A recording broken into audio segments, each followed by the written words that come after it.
to stir. The world had not yet begun to demand anything from her. For the first time in a long while, she opened her journal. The page was blank, waiting. She hesitated, then wrote the words that had floated in her mind like a quiet truth. It's time to focus. It's time to value myself. As soon as the words appeared on the page, she felt something shift. Small, but powerful. The old pattern.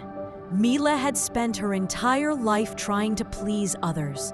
In school, she was the one who stayed up helping classmates finish their assignments. At home, she carried responsibilities no one acknowledged. At work, she always took on extra tasks so no one else had to struggle. People praised her. "You're so reliable. You're always there. You never say no." But Mila knew the cost. She said yes to everyone else and no to herself.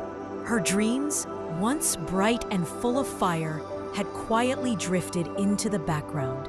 She used to want to write a book. She used to draw. She used to wake up excited. Now, she woke up tired. People notice when you change. By the time she returned home, her phone was buzzing nonstop. A part of her felt guilty. Another part felt free. She finally opened her messages. "Mila, can you send me that file? I need help with something urgent." "Why aren't you answering? Can we meet? I need advice." Her instinct was to respond immediately, but she drew a deep breath and remembered her promise. She typed slowly, thoughtfully, "I'll get back to you later. I'm taking time for myself this morning." The words felt strange, like trying on a new outfit she wasn't sure fit, yet knew she needed. Some replies came quickly. "Is everything okay? You're usually faster." "I really need this now." She didn't cave.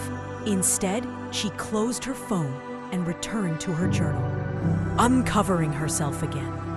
Over the next days, Mila continued her new habit, 1 hour a day just for her. At first, it felt selfish. Then, it felt necessary. Eventually, it felt empowering. She spent time writing again. She rediscovered the joy of reading. She listened to music and let herself breathe. She relearned silence, beautiful, healing silence. And the more she focused inward, the more she realized something important. She had not been living. She had been surviving. She had built her life around others instead of around her soul. The shift. Weeks passed, and people began to notice the change.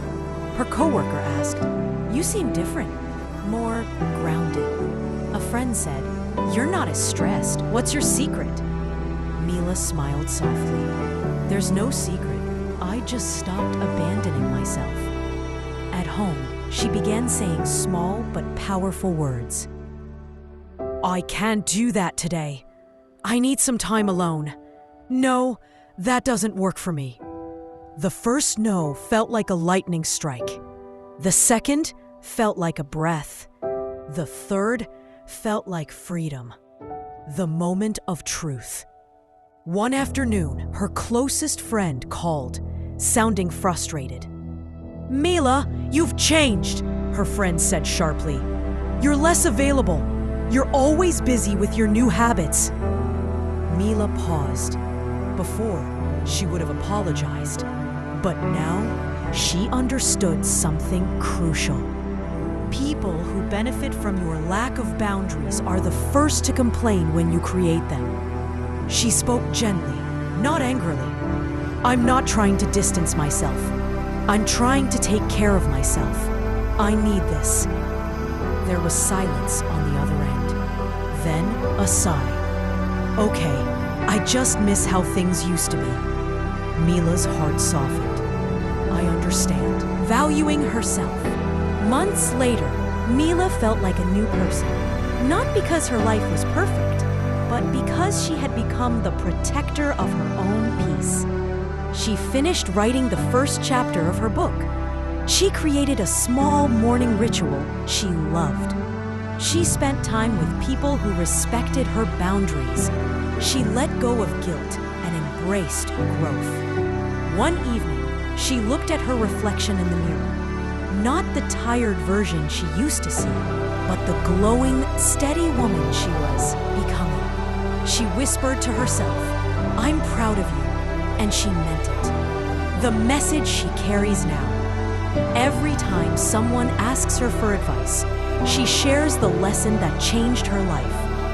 You teach people how to treat you. When you value yourself, the world learns to value you too. Because the truth she discovered is simple. End. Stars, you cannot pour from an empty heart. You cannot shine if you keep dimming your light. And you cannot live fully until you choose yourself. And so Mila lives with a phrase she keeps close, written on sticky notes, in her journal, in the quiet corners of her mind. It's time to focus. It's time to value yourself.